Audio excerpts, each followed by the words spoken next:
Muito bem, hoje nós vamos na unidade 2 e nós vamos continuar falando sobre documentos pessoais e fontes históricas.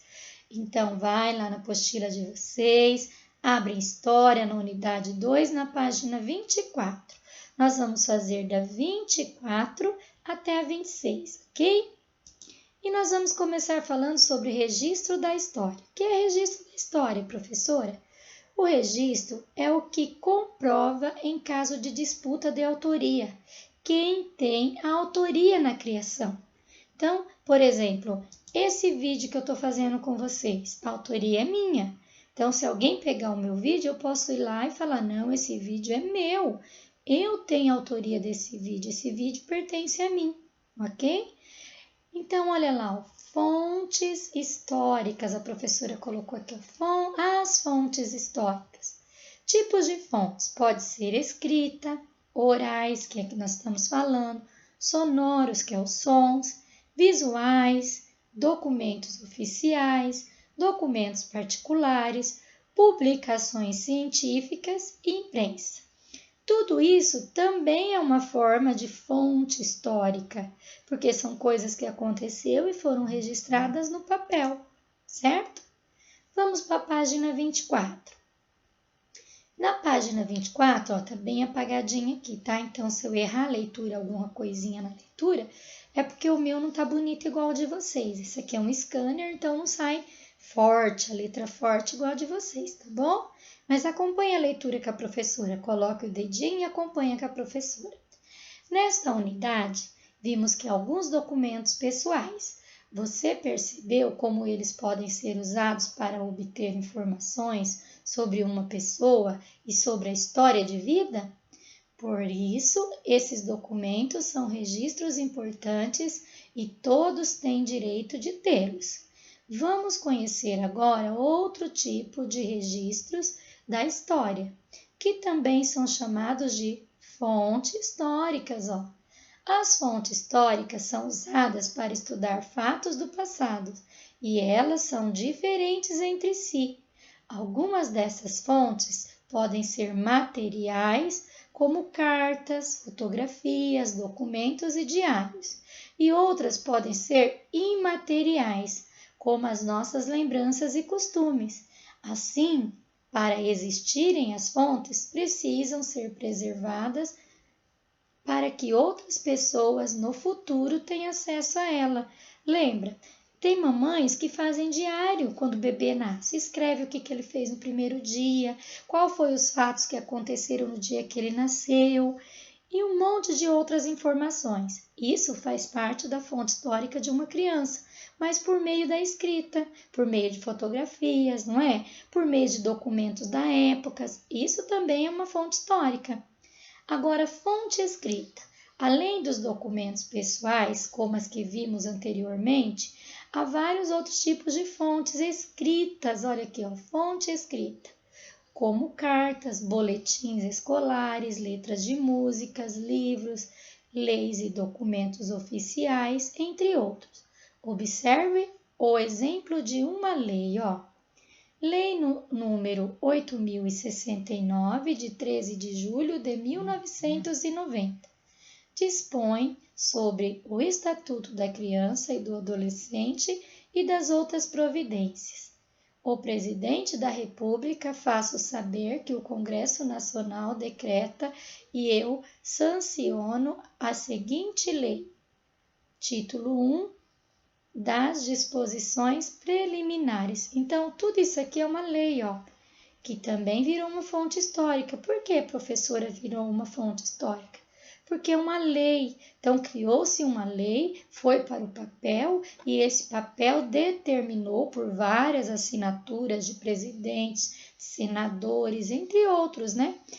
E fez com que valesse para a sociedade. Então, quando vira uma lei, todo mundo precisa cumprir. E para virar uma lei, ela precisa ir para o papel escrito e ser assinado por autoridades. Então, ela passa a ser o quê? Uma fonte escrita.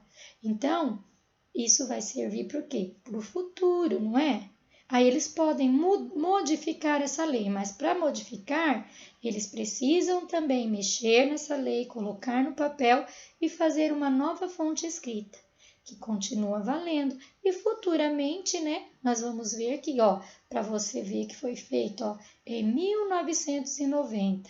Então, olha, já faz 30 anos, né, que foi feita essa lei e está valendo até hoje, ok? Fontes visuais. Fontes visuais é o que nós vemos, olha, você não está vendo a figura? Olha, são fontes visuais. Os momentos e as situações que ocorrem em diferentes épocas podem ser registrados por meio de fotografias, gravuras, pinturas ou filmagens. Esses registros são fontes muito importantes que ajudam a reconstruir a história. Então, ó, vocês vão lá no álbum da fotografia do vovô e da vovó, vocês vão ver, ó, tem fotos antigas deles. São fontes visuais, você vai ver e vai ter informações nela, igual nessa foto. Ó, o que eles estão fazendo? As crianças estão brincando de gangorra, não é? Hoje, talvez você conheça essa brincadeira, mas em outra forma, não em tábuas, assim como nós conhecemos no passado. E isso é o que? Uma fonte visual, ó. Cresce logo, preciso de uma sombra. Olha aqui, ó.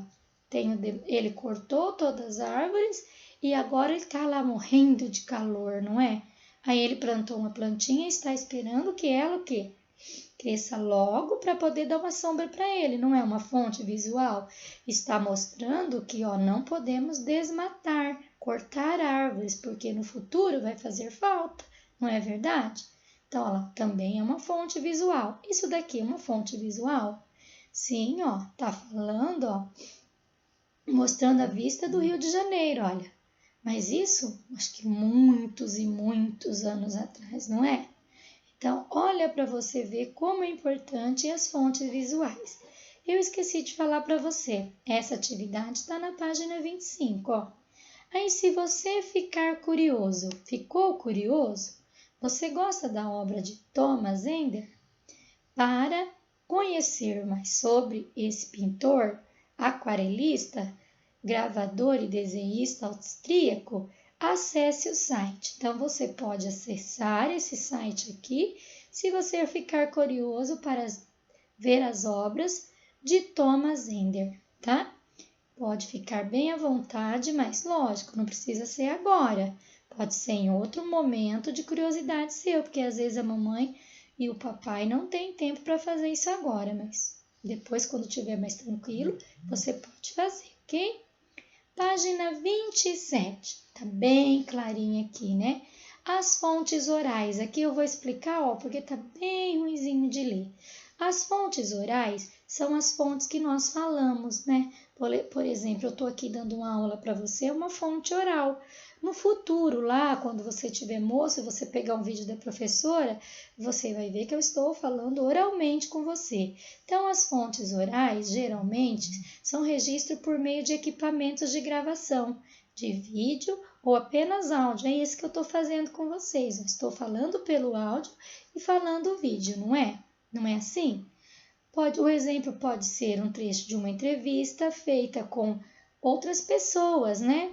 Concedida por outras pessoas, pode ser essa filmagem que eu estou fazendo, pode ser um áudio do WhatsApp. Isso são o quê? Fontes orais, fontes que nós falamos, tá? Então, as fontes orais sempre são fontes que nós falamos, não é? Por exemplo, quando vocês me mandam um áudio, esses dias eu recebi vários áudios de vocês falando principalmente dessa aula mesmo, sobre as fontes históricas de vocês, o que vocês usavam quando era bebê, quando não usavam, não é assim? E daí tinha o quê? As fontes orais que vocês me mandavam pelo WhatsApp através do quê? De um áudio. Isso também é uma fonte oral, não é? Então, todos esses documentos que a gente chama de fontes históricas é tudo que foi criado no passado, ou então está no presente, mas que um dia vai ficar no nosso passado. Porque, olha, igual eu falei para vocês em outras aulas, que as fontes são o quê? São coisas que aconteceram lá no passado, né? Lembra que eu falei para vocês, quando vocês eram bebê, vocês faziam isso e aquilo outro? Hoje vocês cresceram, já não faz mais. Então, eu acredito que daqui uns tempos o áudio, né, já vai estar mudado, vai estar em outro estilo, mas vai virar o quê? Uma fonte histórica no nosso meio. Por quê, professora? Porque virou história. Veio outras coisas acontecendo e ele passou a ser histórico, ok? Vocês entenderam até aí? Fontes materiais. Tudo que é deixado como resquício pelos seres humanos que viveram em diferentes épocas e lugares pode ser entendido por fonte material. Objetos como roupas, esculturas, não é? Acessórios, brinquedos, materiais escolares, ferramentas de trabalho, utensílios domésticos, entre outros que podem ser usados como fontes para conhecer e estudar o cotidiano das pessoas no passado.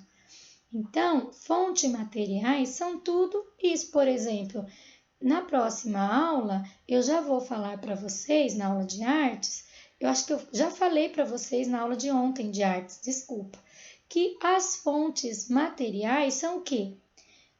Vitrola não ficou no passado? Já ficou no passado, não é? Nós não falamos na aula de ontem que ficou no passado?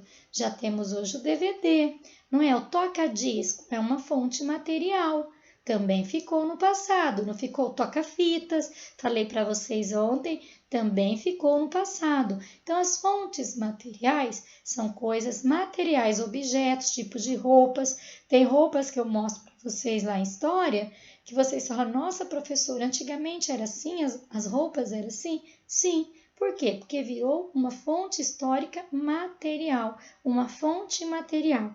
Até aí, tudo bem? Então, nós vamos falar sobre uma atividade, a tarefa. E a tarefa vai ser assim, ó. Questão. Cada pessoa constrói a sua história e para registrá-la através de álbuns e diários.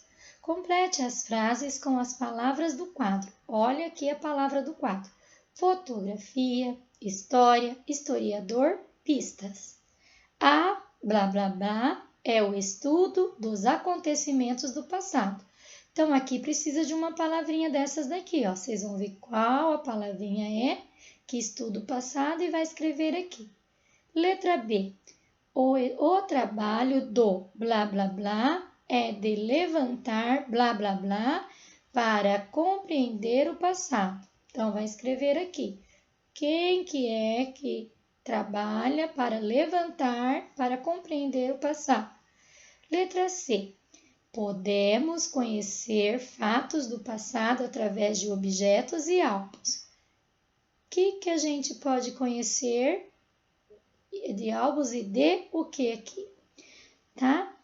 Questão 2 agora. Enquanto fazemos nossa própria história, participamos também da história de pessoas que estão ao nosso redor. Escreva V para as frases verdadeiras e F para as frases falsas. A. Letra A. A nossa família também faz parte da nossa história? Vai ver se é verdadeira ou falsa. Letra B. A palavra história significa conhecer o futuro? V para verdadeiro, F para falso. Estudar a história não é importante para as pessoas conhecerem o passado? V para verdadeiro, F para falso. Quando brincamos ou ajudamos um amigo, estamos fazendo parte da sua história? Vai colocar se é V ou F, ok? Muito legal, não é? Terminado isso aqui, na próxima aula, né, que nós tivermos aula de história, a professora vai colocar novas atividades e vai colocar essa atividade aqui novamente lá na correção para vocês corrigirem. Então, a professora vai colocar essa atividade aqui já com a correção para vocês estarem corrigindo aí em casa. Beijo e até a próxima aula.